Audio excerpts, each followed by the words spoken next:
Breaking news చూస్తున్నాం. ప్రముఖ choreographer Johnny master చుట్టూ ఇప్పుడు ఉచ్చు బిగుస్తోంది.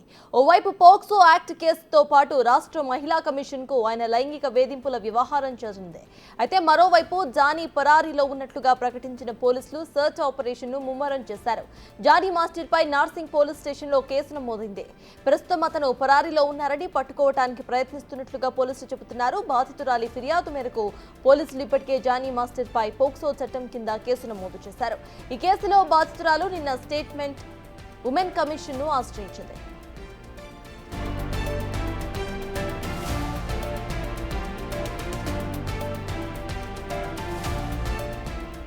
ఇక తనపై జానీ లైంగిక వేధింపులకు పాల్పడ్డాడంటూ ఆయన అసిస్టెంట్ ఇటీవల పోలీసులకు ఫిర్యాదు చేశారు. 2017లో జానీ మాస్టర్ పరిచయం అయ్యారని, 2019లో అతని బృందంలో అసిస్టెంట్ గా చేర్చినట్లుగా బాధితురాలు చెబుతోంది. ముంబైలో ఓ సినిమా చిత్రీకరణ సమయంలో హోటల్లో తనపై అత్యాచారానికి పాల్పడ్డాడని బాధితురాలు ఫిర్యాదులో పేర్కొంది. ఈ విషయం ఎవరికైనా చెబితే పని నుంచి తొలగిస్తానంటూ బెదిరించినట్లుగా కంప్లైంట్లో పేర్కొంది.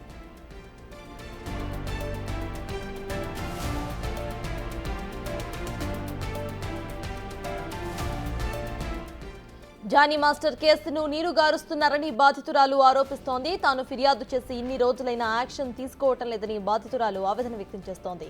ఈ మేరకు పోలీసుల రియాక్షన్ ఎలా ఉంటుందో చూడాలి.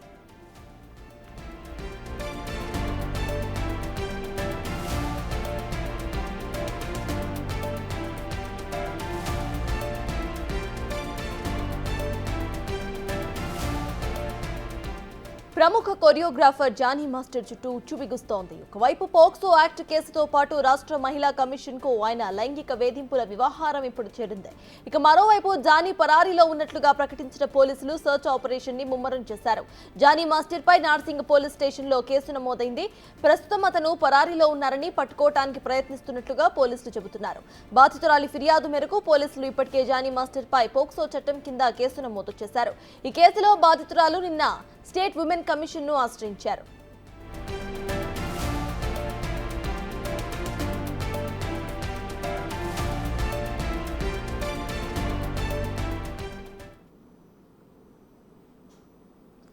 మొత్తానికి ప్రముఖ కొరియోగ్రాఫర్ జానీ మాస్టర్ చుట్టూ అయితే ఉచ్చు బిగుస్తోంది. ఆయన పరారీలో ఉన్నట్లు కూడా తెలుస్తోంది. ఈ విషయంపై పూర్తి డీటెయిల్స్ మా ప్రతినిధి రాణా అందిస్తారు. రాణా, చెప్పండి, ఇటు జానీ మాస్టర్ పరారీలో ఉన్నట్టు తెలుస్తోంది. ఆయనకు సంబంధించి సర్చ్ ఆపరేషన్ ఎంతవరకు జరుగుతోంది, అక్కడ అప్డేట్స్ ఏంటి? దాదాపు 3 రోజుల నుంచి కూడా జానీ మాస్టర్ సంబంధించి 2 నెంబర్లు కూడా స్విచ్ ఆఫ్ ఉన్నాయి. ఆయన సంబంధించి అసిస్టెంట్ కొరియోగ్రాఫర్స్ ఎవరుతున్నారో వారు కూడా చాలామంది స్విచ్ ఆఫ్ పెట్టుకున్నటువంటి పరిస్థితి కనపడుతుంది. జానీ మాస్టర్ ఎక్కడున్నారు ఏంటి అనే దానిపై కూడా పోలీసులు ఆరా తీస్తున్నటువంటి నేపథ్యము. ఇప్పటికే పలు బృందాలుగా కూడా ఏర్పడి జానీ మాస్టర్ని వెతుకులాట కూడా ప్రారంభించినట్టుగా మనకు సమాచారం ఉంది. మరోవైపు బాధితురాలు నిన్న మహిళా కమిషన్ని కలిసినప్పుడు అక్కడ కొన్ని అంశాలని ఆమె లేవనెత్తడం జరిగింది. ముఖ్యంగా ఆమె భద్రత విషయంలో ఆమె కొంచెం భయం అనేది కొంచెం ఎస్టాబ్లిష్ చేసింది. దానిపైన కూడా భద్రత పెంచమనేసి కూడా నిన్న మహిళా కమిషన్ నార్సింగ్ పోలీసులకి ఆర్డర్ ఇచ్చింది. దాని తగ్గట్టుగానే ఇప్పుడు వాళ్ళ ఇంటి దగ్గర భద్రత అయితే పెంచబోతున్నారు. 2 కానిస్టేబుల్ని నిరంతరం బాధితురాల వద్ద పెట్టమనేసి కూడా పోలీసులు నిర్ణయించుకున్నట్టుగా మనకు సమాచారం అవుతుంది. మరోవైపు సోషల్ మీడియాలో పెద్ద చర్చ జరుగుతుంది. జానీ మాస్టర్కి సంబంధించిన విషయంలో పాజిటివ్ కామెంట్స్ ఒక పక్క ఉన్నాయి, నెగిటివ్ కామెంట్స్ ఒక పక్క ఉన్నాయి.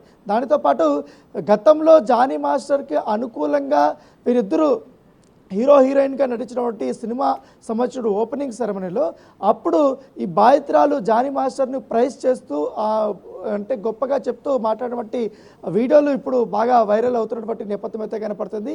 మరోవైపు సినిమా ఇండస్ట్రీలో మాత్రం ఒక చర్చ జరుగుతుంది.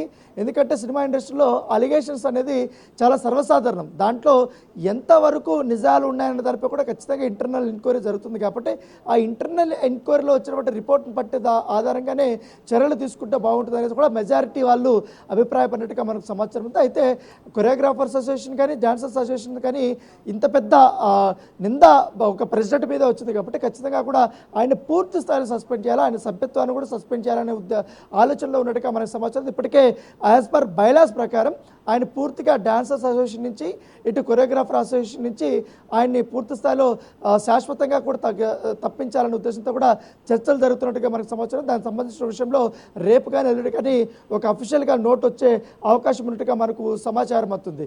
అయితే పోలీసులు మాత్రం అనేక కోణాల్లో కూడా వారు విచారణ చేస్తున్నారు. ఎందుకంటే సినిమా ఇండస్ట్రీ నుంచి గతంలో కూడా చాలా వరకు ఆరోపణలు చేసినటువంటి మహిళలు వచ్చారు. కానీ కొంతవరకు ఎవిడెన్స్ అనేది చాలా వరకు కూడా సమర్పించలేదు. దాంతోపాటు ఈ కేసులో కూడా పోక్సో అనేది ఇన్వాల్వ్ అయింది కాబట్టి నాన్ బెయిలబుల్ వారెంట్ కూడా ఉంది కాబట్టి ఆ తరహా కేసులు సెక్షన్స్ మేము ఇన్వాల్వ్ చేసాం కాబట్టి మా పైన ఎటువంటి ఒత్తిడి లేదు, చాలా ఫ్రీగా మేము ఇన్వెస్టిగేషన్ చేస్తున్నాం. దాంతోపాటు ఇప్పటికే బాధితురాల నుంచి కూడా కొన్ని ఎవిడెన్స్ కూడా మేము సమర్పించాం. దాని తగ్గట్టుగానే ఇన్వెస్టిగేషన్ ఉంటుంది కానీ ఎవరు ఒత్తిడి చేస్తారనో లేకపోతే కేసు నీరుగార్చే పని అసలు సమస్య లేదు. అసలు కేసు నీరుగార్చే పని ఉంటే పోక్సో చట్టం మేము ఎందుకు ఉపయోగిస్తామంటూ కూడా ఆ పోలీసులు చెప్తున్నటువంటి నేపథ్యం అయితే కానీ కావాలని కొంతమంది తప్పుదేవ పట్టించే విధంగా పోలీసులపైన నెపం వేసే విధంగా కూడా వీళ్ళు ప్రవర్తిస్తున్నారంటూ కూడా నార్సింగ్ పోలీసులు చెప్తున్నటువంటి నేపథ్యం అయితే కనపడుతుంది.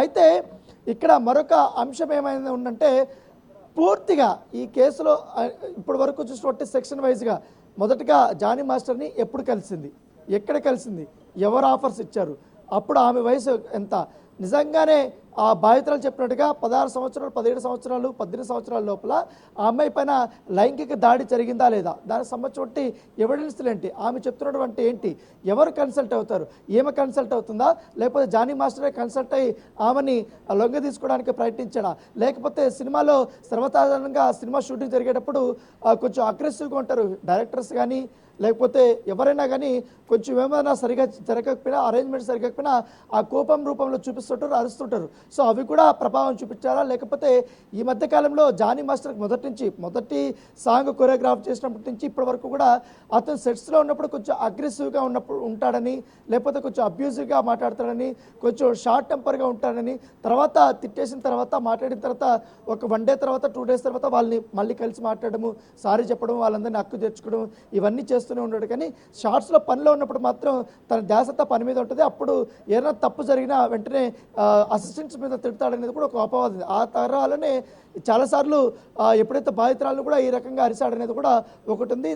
అది కూడా ఆమెకి నచ్చలేదని కూడా ఒకటి ఉంది. ఇంకోటి రిలేషన్షిప్ గురించి విషయంలో మాత్రం ఒక్కొక్కరు రకంగా మాట్లాడుకుంటున్నారు ఇండస్ట్రీలో. కొంతమంది అనుకూలంగా మాట్లాడుతున్నారు, కొంతమంది ప్రతికూలంగా మాట్లాడుతున్నారు. సినిమా ఇండస్ట్రీలోకి వచ్చిన తర్వాత అన్నీ ఉంటాయి, మ్యూచువల్ కన్సెప్ట్తో జరిగినాయి కొన్ని అనేది కూడా చెప్తున్నారు. కాకపోతే ఎప్పుడైతే తిట్టడం మొదలుపెట్టారో లేకపోతే అవకాశాల గురించి మాట్లాడడం, ఆమెను కలిసినప్పుడు కొంచెం అగ్రెసివ్గా మాట్లాడతారు, అవి ఇప్పుడు జానీ మాస్టర్ యొక్క కొంప ముంచాయి అనేది కూడా వారు చెప్తున్నారు. ఈ ఎపిసోడ్కి అంతా కారణం ఆయనకున్నటువంటి షార్ట్ టెంపరే కారణం అనేసి కూడా ఇండస్ట్రీలో ఆయనతో క్లోజ్గా పనిచేసినటువంటి కొరియోగ్రాఫర్స్ కానీ అసిస్టెంట్స్ కానీ మాత్రం ఆఫ్ ద రికార్డు బిగ్ టీవీతో వారు పంచుకుంటున్న నేపథ్యం ఏర్పడుతుంది. అయితే నిన్న ఉమెన్ కమిషన్లో 3 గంటల పాటు బాధితురాలు కూర్చుంది, మహిళా సంఘాలు వచ్చారు, వాళ్ళ పేరెంట్స్ కూడా వచ్చారు.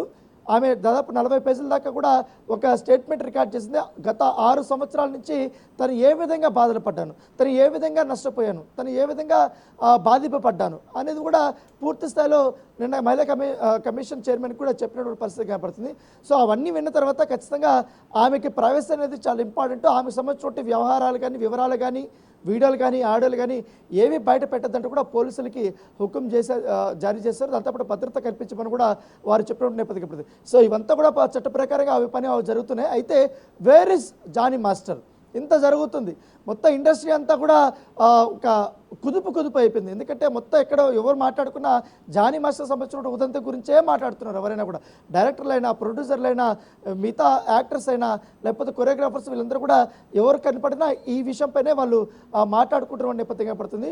సో అతను ఎక్కడున్నా కూడా తనపైన వచ్చినటువంటి ఆరోపణలపైన ఆయన స్పందించాలి. గతంలో ఇలాంటి ఆరోపణలు వచ్చినప్పుడు ఆయన బాహాటంగానే వచ్చాడు. ఏవిందో బిగ్ టీవీతో ఆయన చాలా ప్రముఖంగా మాట్లాడాడు. ఎందుకంటే గతంలో మహిళ గురించి ఇలాంటి ఆరోపణలు వచ్చినప్పుడు దానిపైన కూడా ఆయన చాలా స్పష్టంగా కూడా తన వాణిని వినిపించినటువంటి సందర్భం కనపడుతుంది.